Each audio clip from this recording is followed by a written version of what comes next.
as we look at the financial market and the economy. And what better way to start with the fact that we have received the report for the Q1 2020 Nigerian Gross Domestic Product report from the National Bureau of Statistics, which showed that economy grew at 1.87% for the first quarter. Today, we're looking at Nigeria's economic growth trajectory. And with us to lead this conversation virtually is Professor Akpan Ekpo, an economist and public policy analyst, former Director General of the West African Institute for Finance and Economic Management, and also technical advisor on our Vision 2010 economic strategy, member of the steering committee of the Vision 2020 economic strategy. He's been involved in advising and strategic economic planning for over 3 decades. Nice to have you, Prof. Good morning.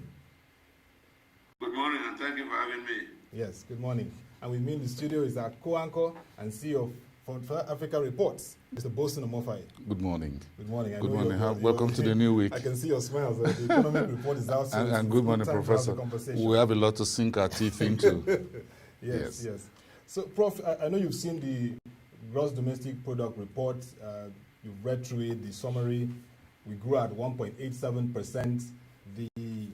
In terms of the non-oil sector, grew at 1.55%, while the oil sector grew at 5.06%, showing that the oil sector continues to drive our growth. But what's your first response looking at the summary from the GDP report?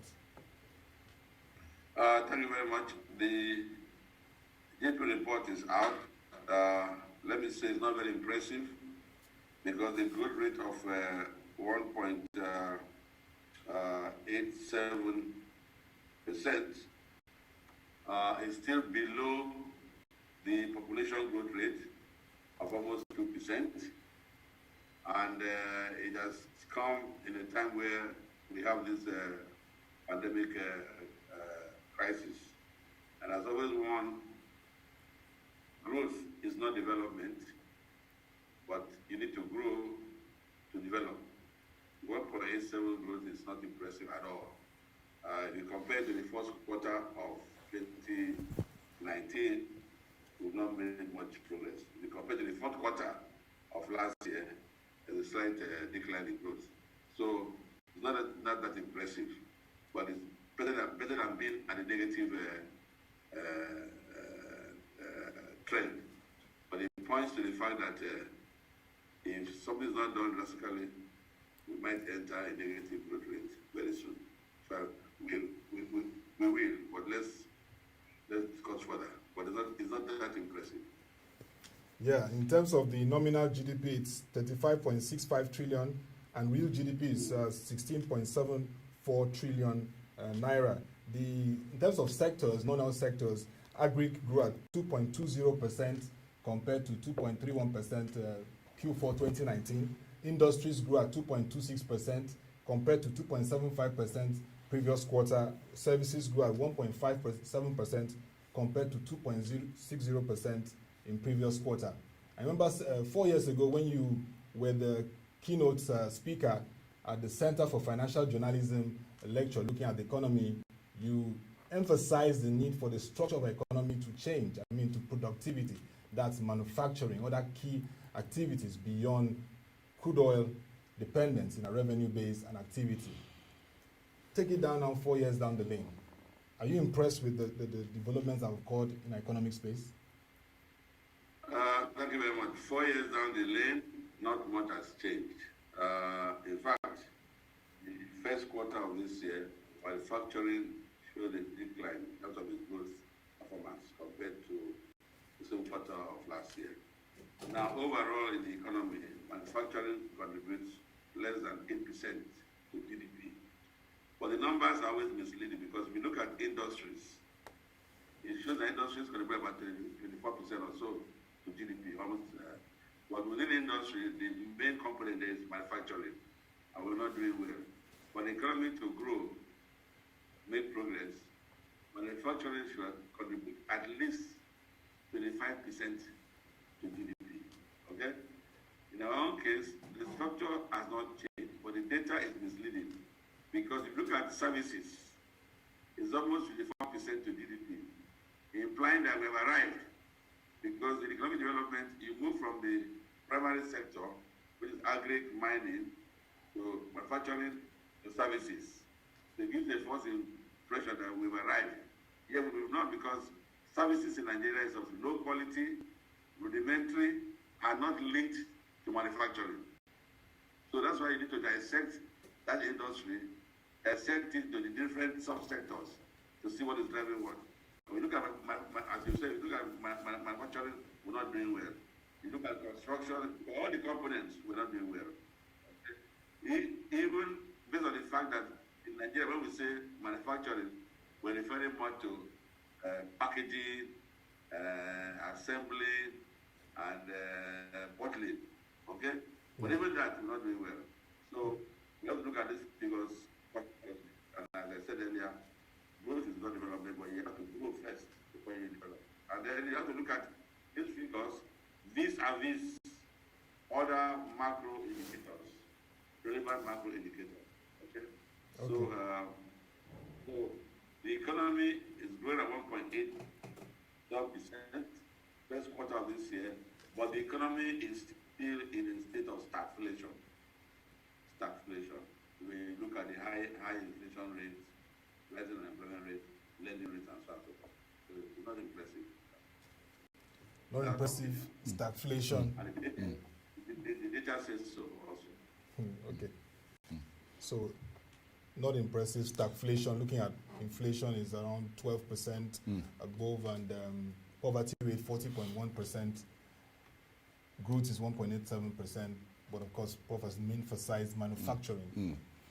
You also talked about the fact that we can't just be more of services based, and then we're not having the backbone of manufacturing. Industrial manufacturing. Industrial manufacturing, yes. Yes, the entire GDP numbers reflect where we were, where we want to be, or where we should be.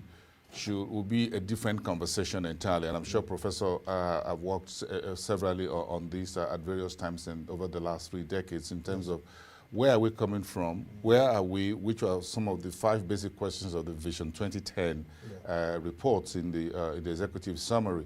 Those 5 questions are very important. Where are we coming from? Where are we going? How do we get there? And where are we going there? So these are the critical questions that goes to the need for us to restructure the economy. Again, if you look at manufacturing and services and trade, then we need to break down these numbers, like Professor rightly said, and try to find out, do we have services that is at the back of the manufacturing, or we have manufacturing that is industrial based in terms of we're producing computers, we're producing cell phones like this, we're producing laptops, we're producing motor vehicles and all of that, we're producing batteries, we're producing motorcycles or bicycles. All of these will have to go into our manufacturing and industry. So we have seen decades of deindustrialization. So we need to get back to that. So our services currently is different. Then we talk about trade, which is also important. What are we trading in? What are we exporting? And what are we importing? Raw materials, semi-finished products, or finished products. All the products, that will also be part of the conversation moving forward. But as far as first quarter this year is concerned, which I'm sure analysts and investors will be looking at, as to if we come in at 1.87% GDP growth in first quarter, the expectations or the forecast of about 4% negative reading for the full year, when will that start? Will we get there? The Minister of Finance had also revised the numbers for the country and was talking about something around negative 8% or so. Will it be really that bad from the second quarter where we're in moving forward? I think these are the very critical conversations that we should have right now to see how do we mitigate a very hard landing for the full year, and perhaps we'll finish off with a bit of a soft landing. I think I want us to lean on what Professor, his pedigree and his knowledge as a professor of economics, on what the first quarter GDP numbers reveal, Professor, about where we are going for the rest of the year. Yeah. Yes, thank you very much. Let me say that for any economy to make progress, the GDP should grow at least 10%, sustained over a 10-15-year period to have any dent on poverty reduction. The same results have shown that. Okay, that's why if you look at the Vision 2020, they're properly crafted. the growth rate was to be 10% and above, but we never got there. The other was, how do we enhance growth? Okay? In our own context, we are, well, let me say in our own context, unfortunately, the history of our economy is the oil story. Okay? But the oil story not properly utilized. Because if we are refining oil and we link the oil sector to agriculture, petrochemical, pharmaceutical, so we are moving towards an industrial base. We've not done that. So for us to get to that target of 10% above, for now, we must have to invest heavily on infrastructure. Heavily on infrastructure. And I mean hard and soft infrastructure. As we speak in this country, we know that the power supply, electricity supply is very, very epileptic. Research shows that if power supply increased by even 2%, GDP will increase by almost 4.5%. And in the countries we are looking at, power supply is almost 24 hours. So industries can operate 24 hours and will not generate jobs. In our case, we don't have that. So we need to invest a lot in infrastructure, hard infrastructure, power, railway, move forward. We also have to invest in what I call human capital formation, education and health. Even education, what kind of education are we investing in? These are the issues we need to look at moving forward, because the fourth industrial revolution is based on technology. Okay, I cannot be left out as a country. Now, we know that in the policy space, the ERGP will end December this year. Okay, so what are we doing as a country to plan forward our economy? The Vision 2020 in my mind was totally abandoned. So what are we doing? Unfortunately for us, the pandemic has come, and so it will not be the same again. Okay? It will be a new normal. And so, what are we doing? Before the pandemic, we were stressing more of let's generate revenue, mobilize resources for development. Now we have this pandemic. The game has changed, but it doesn't mean that we can still not mobilize resources. We still do that because a lot of times when you have a pandemic crisis, it also elicits opportunities.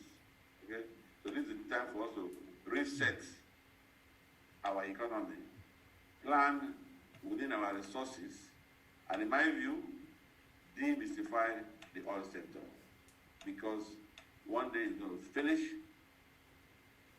It's not renewable. The world is changing, moving away from oil. When I say demystify, I'm not saying it is not relevant now, but I'm saying we have to start doing that. I remember in the 90s, we had proposed for us to begin to have what we call a non-oil budget.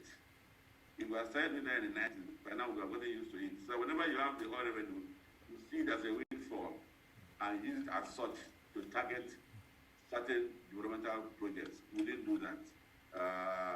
So in my view, that sector will be demystified. And for good reason. Look at the quarterly GDP that you just released. The oil sector contributes almost 10% of GDP, 9.5%. The non-oil sector contributes 90% to GDP. So that means there is something in the non-oil sector that we should look at. Government should look at the different sectors of the GDP, the different sub-items, and see where the direct policy at.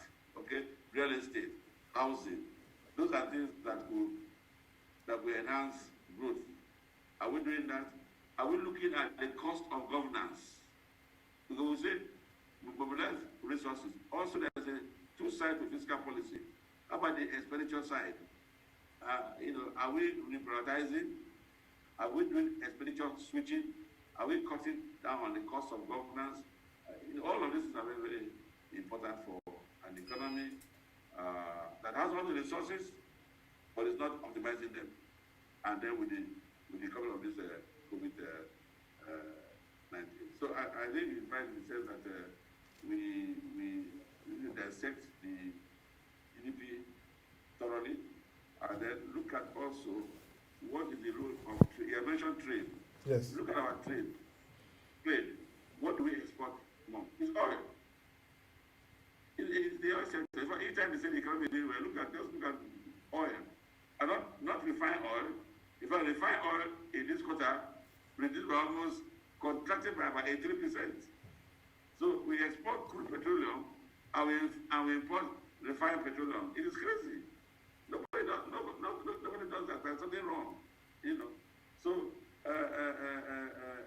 so if you look at trade, are we exporting non-oil products? Are we adding value? Are we taking advantage of the global value chain? Okay.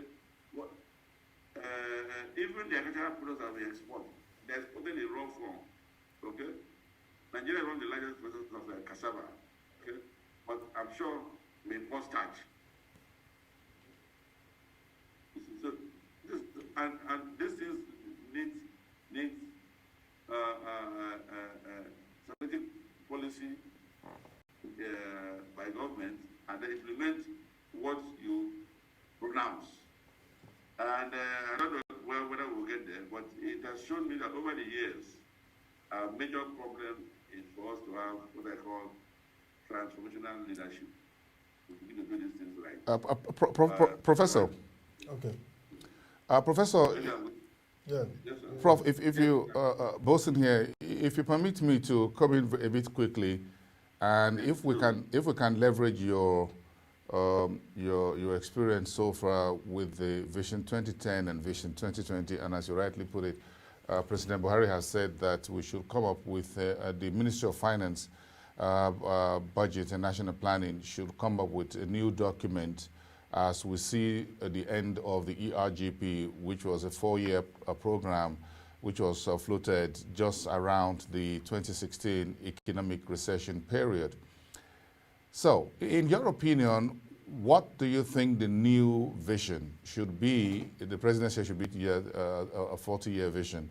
So what do you think your 2040 vision, what do you think this vision document should look like, considering the structure of the economy we've run up to this point, and the new pandemic that we now have that has thrown everything overboard, and the kind of rewriting of the global economic DNA?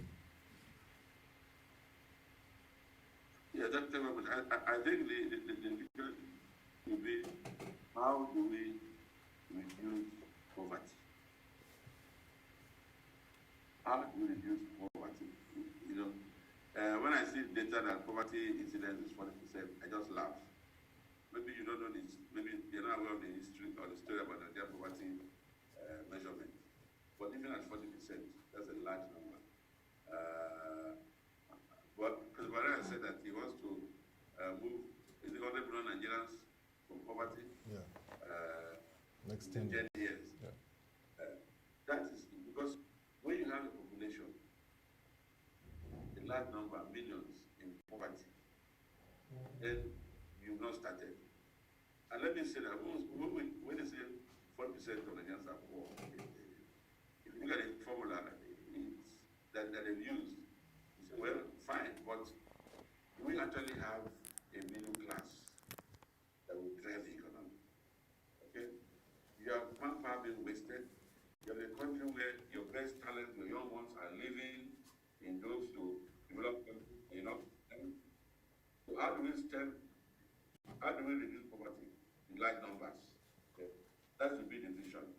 When we say that China is the second power or first world power, because within a short time, the Chinese moved some 10 million people out of poverty. Everybody agrees. Even if America, they all agree that China moved 700, 800 out of poverty, millions. That number is what is protecting China till today. They are still in China, were very rich. But to move 700 out of poverty is a big feat. So in Nigeria, if you can even move millions, even 10 million out of poverty, it will be a success in my view. How do you do that? If you go to our urban areas, our villages, you see that poverty is invisible. So if you get into infrastructural development where you create jobs, because people have jobs, they plan their lives, okay? They pay tax to government. When we say employment, we're not talking about seasonal employment where it depends on agriculture. We tell people have wage employment where they can plan their lives. Okay? So the vision should be reducing poverty drastically, so that in the next 10, 20 years, we will say poverty in Nigeria is less than 10%, and those people can now be on welfare program. How do you do that? You build a complex, modern, industrialized economy. That is the way to go. So we have to industrialize our economy, and we have all it takes to do that. We have the manpower, we have the resources. We just need strategic planning.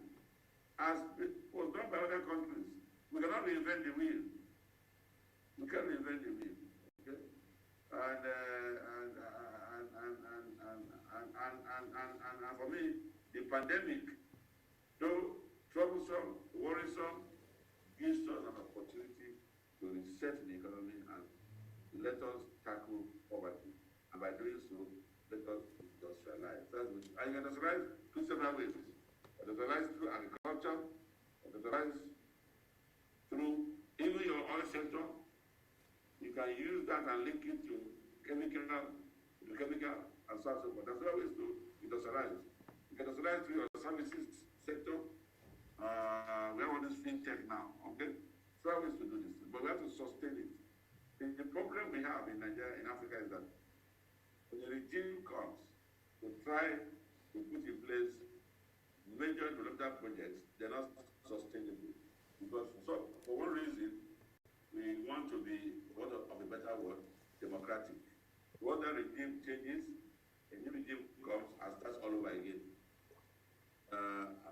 So that there's a lot of issues to be addressed. But for me, if the government comes in place now and says, look, I want to reduce poverty, and by doing so, let me ensure that Nigerians have power for 18 hours.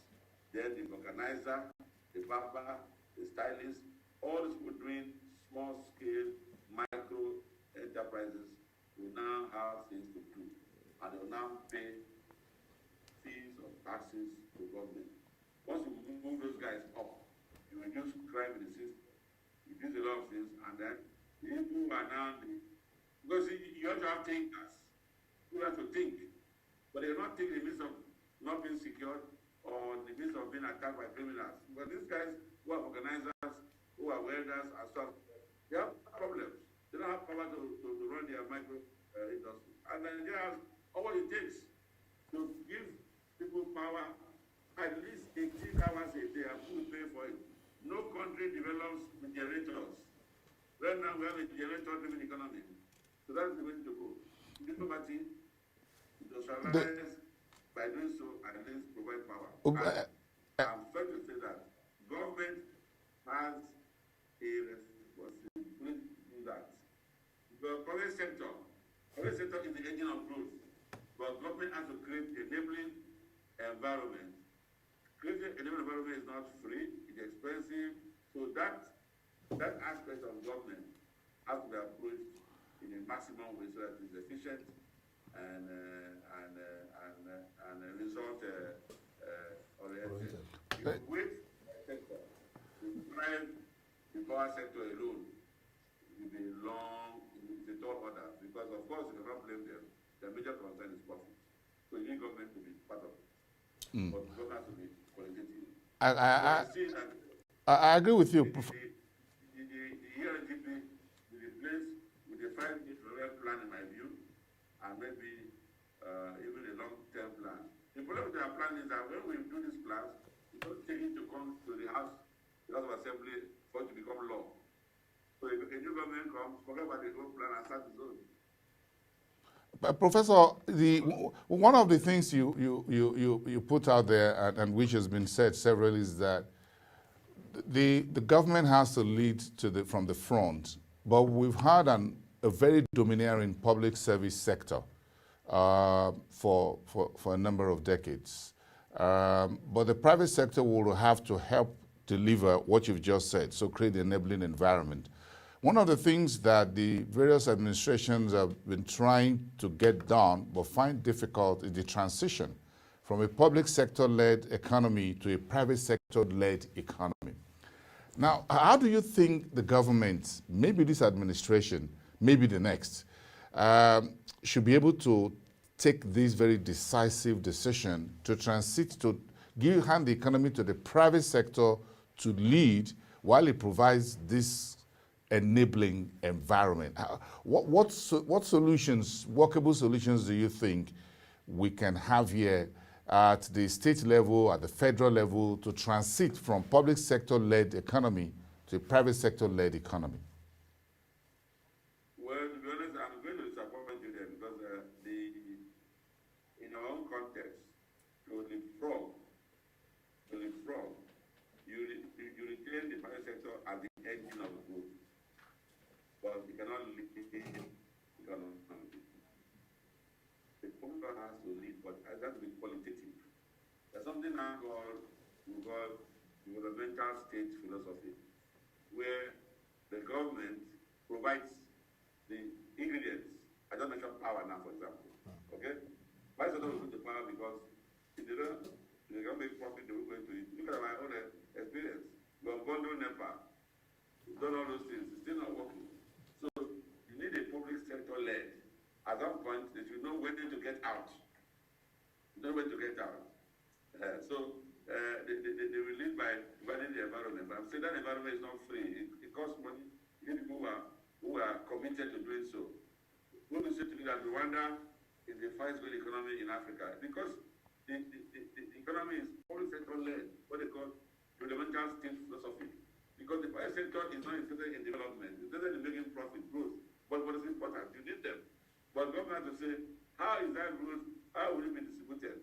So even if you are growing, but unemployment is rising, your people don't have running water, they don't have good hospitals, they don't, all those things is government that will make sure that those things are provided in a quantitative sense.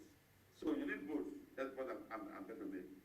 Both sector will be there, you have private sector. The problem with us is that public sector is not qualitative. Okay? They are honestly, those in charge are needy, not committed, want to make quick gains and get out. If it's sustained, private sector will now take care of, use the opportunity to grow the economy, make their money, nothing wrong with that, and then we'll keep moving. But private sector led alone will not give us the result at this time. Okay? For example, when they mention that America is private sector led, there's a lot of confusion. America private sector grows the economy. In fact, it's growing at small scale industries. Yeah. Small scale. But if you remove the US government, the US economy, the economy will collapse. Public sector in America spends a lot of money on research. They give General Motors, Ford Motors a lot of money to produce tanks, armored cars, and sell over the world.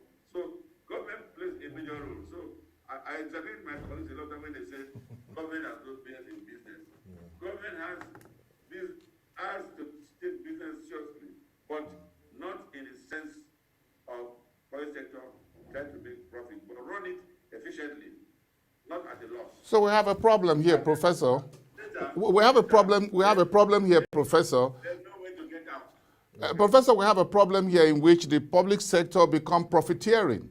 So the public servants start profiteering from the little that the private sector brings to the table. That's the problem. So how do we get this qualitative leadership at the public sector? Is it because the size is big, or because they don't have, it's more of quantity than quality? Should we reduce the number of parastatals? Should we cut down on the size of the assembly? What exactly should we do? Let me take you back to history. You look at our first 2-3 development plans with a highly quantitative public sector that designed those plans up to the early 70s and are implemented. You will see the results that we got from the country. Because it was a very qualified, highly qualified civil service sector. They planned the economy. There were development plans. They implemented those plans and see how far we went. Then thereafter, as you are saying, when the public sector was parasitic, greedy, profit-oriented. Okay. Once you have that, and private sector, of course, by definition, must be profit-oriented. There's nothing wrong with that. Then you have a crisis. We have to return back to getting a qualitative public sector that is committed. How do we do that? If we can, that's something else. That is for another day. But they no longer have the capacity, in my view, to do a lot of things. Because you see, if you have all these ministries, for example, that oversee the economy, those ministries have to be very qualified, very committed, properly incentivized, okay, to do the work. Where you pay them poorly, they will not be committed to doing the work. They rather look for, we call rent seekers. So we have this problem. And then the private sector, for example, let me give you an example of a private sector person who has not made his money from the public sector. Very rare, maybe very few. All of them have made their money from the public sector, okay? And we don't want to go into names. So that is the crisis that we have. It's a crisis. I agree with you that we have to reduce the size, make them efficient, but we cannot ignore the public sector. They are the ones to allow the citizens to benefit from the private sector role in the economy. Otherwise, we become poorer and poorer. And remember, our private sector is at this what I call primary stage, where their major interest is accumulation at all costs. Generally, there are a few exceptions. Not like the Americans that I call enlightened capitalists, who say, look, we've made money, how do we put the money back into the system? Ours is different. They make the money is outside the country. Outside the country. Shoika once said, you fight corruption, corruption will fight back. That's the problem we're having in both our public and private sector. But I won't pitch the whole idea of corruption is like a punching bag now. The thing is that the economy needs a reset. And to reset the economy, you need transformational leadership at all levels, federal, state, local government. How do we do that? Is another day we can discuss that. But okay, Prof. There's always of doing that.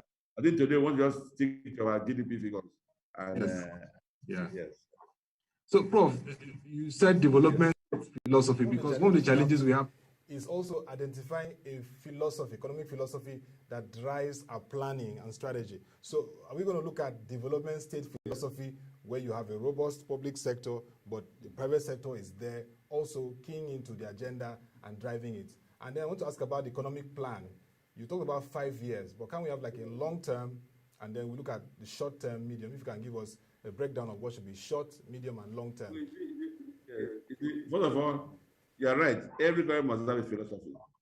Yeah. Either they say it, either they make it open explicitly or implicitly. Okay? Yeah. When I say the United States, is where the government sees development as priority and allows a major role for private sector.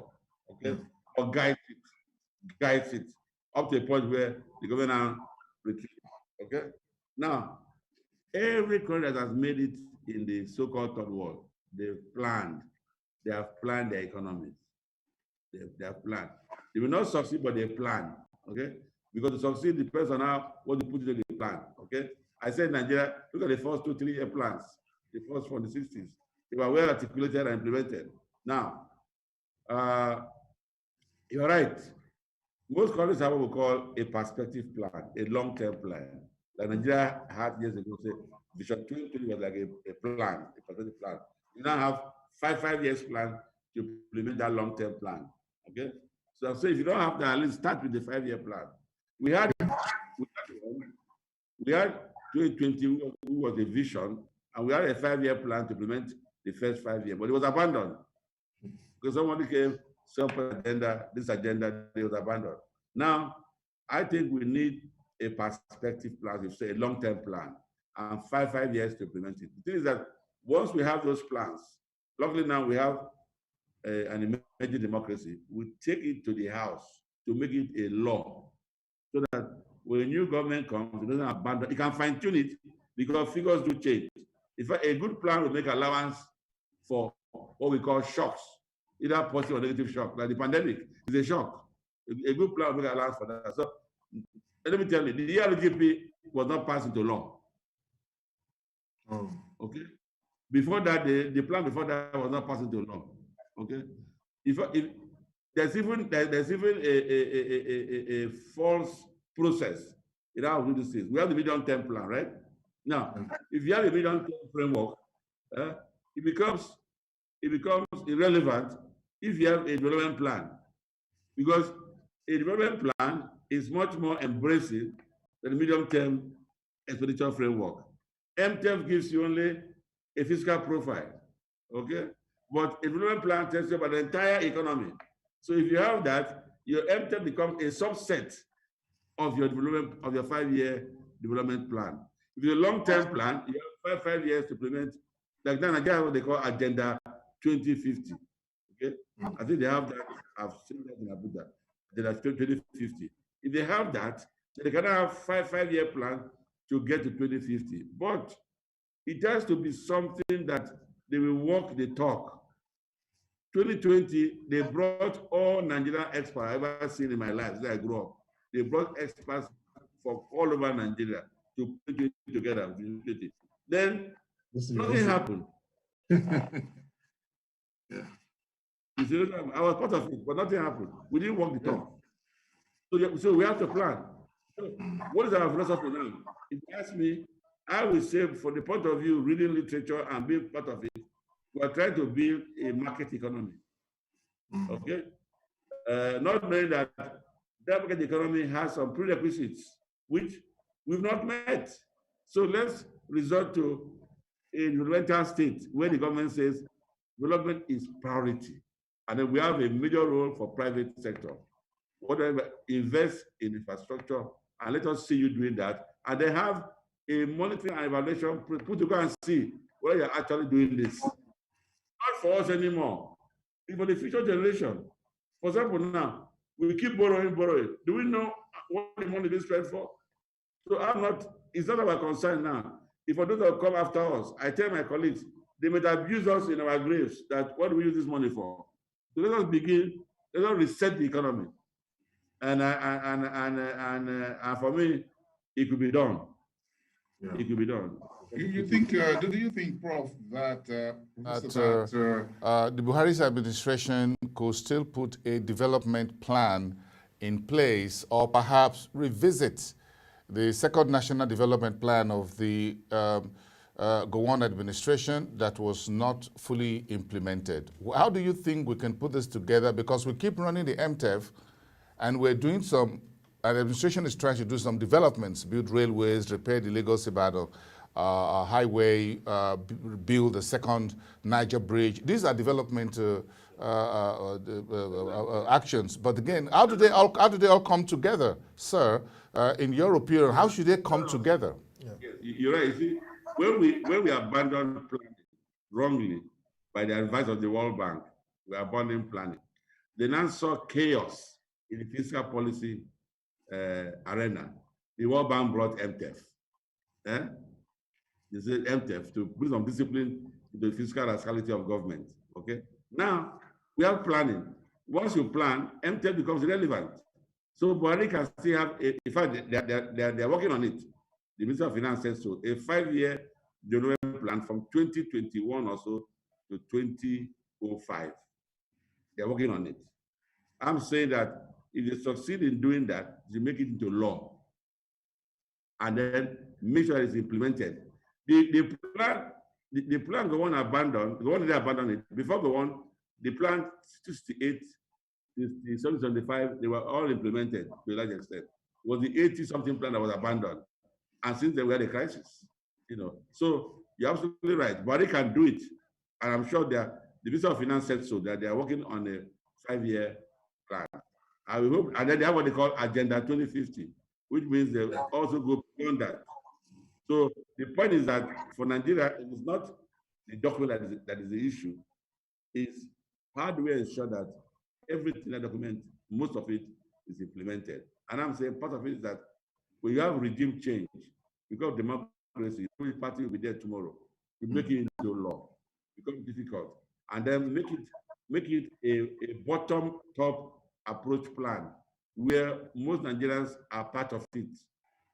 Okay, not top, bottom. Then they will defend it. Okay, I've been involved in some of these plans, so we don't have time to discuss how to put it together. But if you look at if you look at Singapore, China, Indonesia, all of them have plans. Even America, they'll tell you don't plan, they plan. The Americans plan. They call it indicative planning. Every country plans. We have to plan and then execute the plan. Our problem is executing the plan. So once you have a plan, enter becomes a subset of the plan. In fact, the capital component of a plan, your yearly budget, your 1 year budget, your capital expenditure of your 1 year budget becomes a rolling plan. So you don't need to every year have a capital expenditure if you are planning properly. Then, Prof, what should be the monetary policy in terms of the fact that you know that policies like this, fiscal and monetary, should have that harmony? There should be that compatibility. Yeah, exactly. So monetary policy essentially is to ensure that we have growth also, and they have to work in tandem with fiscal policy and without coordination. Now, the monetary policy, in many sense, to look at the economy and ensure that you tame inflation. Okay, you tame inflation. You look at the exchange rate and so on and so forth. CBN is doing its best in terms of trying to stabilize the exchange rate by protecting the naira. My point is that is it sustainable? And when you protect it, in whose interest are you protecting it? What they've done, they've tried. In terms of inflation, there are so many ways inflation might not. Well, inflation is always a monetary phenomenon, but it can also be a fiscal phenomenon. Central Bank has tried its best in terms of trying to ensure that they mop up liquidity, this so-called qualitative easing. But inflation in Nigeria is about 12.4% or so. My worry there is more of the food inflation. That's what affects people more. That is rising. It rises about 15% this quarter, and you wonder if it's rising, how come agricultural production is increasing? Food production is increasing. That's it's normal. If food production is increasing, then food inflation should be decreasing. So monetary policy, CBN is doing its best, but I think they should spend more time on monetary policy.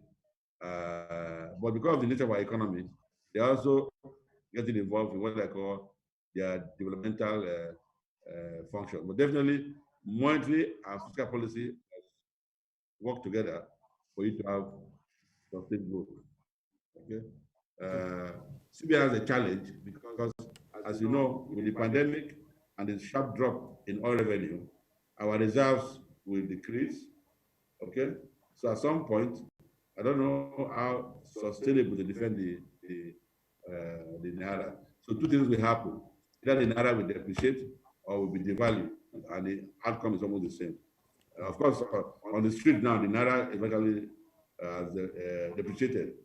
If you ask people on the street who are selling dollars, so money policy becomes very difficult. When the economy enters a recession, monetary policy has a problem. But before we enter, for example, like now we are growing by 1.8%.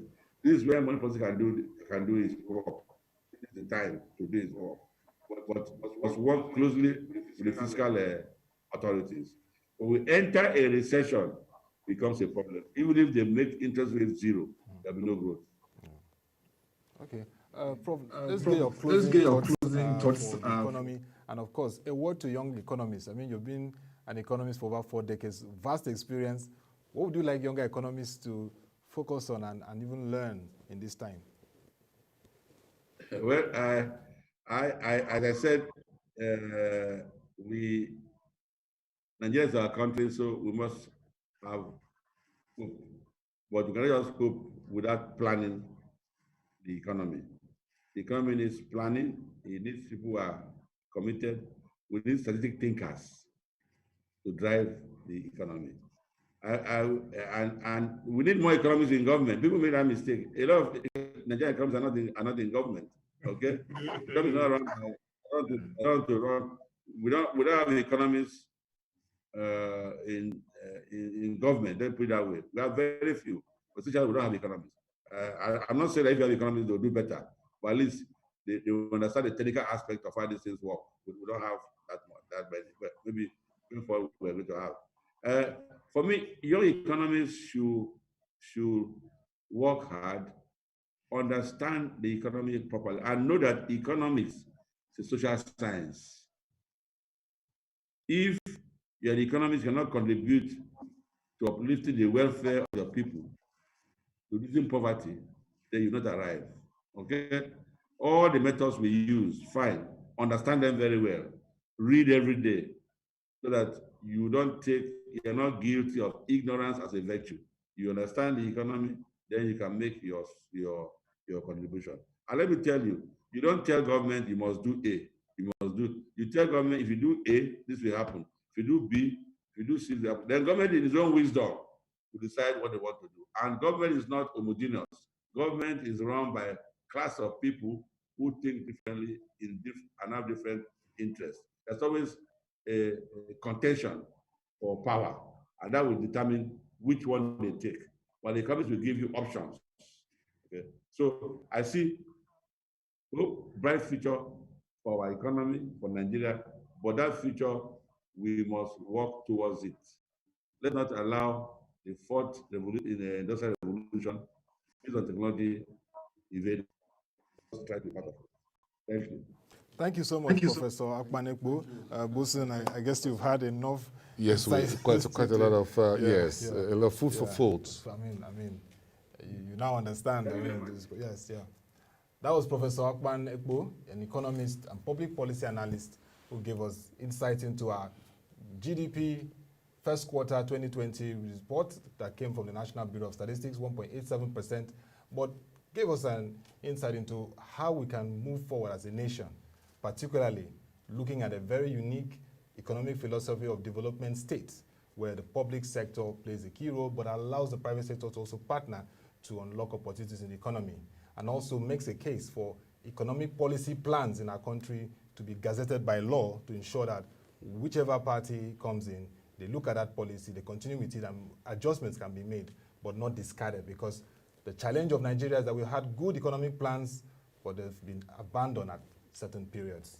Thank you very much once again, Professor Akpan Ekpo.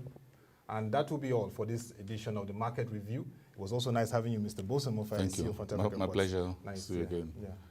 We'll continue this conversation tomorrow, where you can log on to our website, www.proshng.com, to watch our videos, read our news stories, and get our reports and analysis. Till we come your way again, thank you for watching. Have a nice day and stay safe.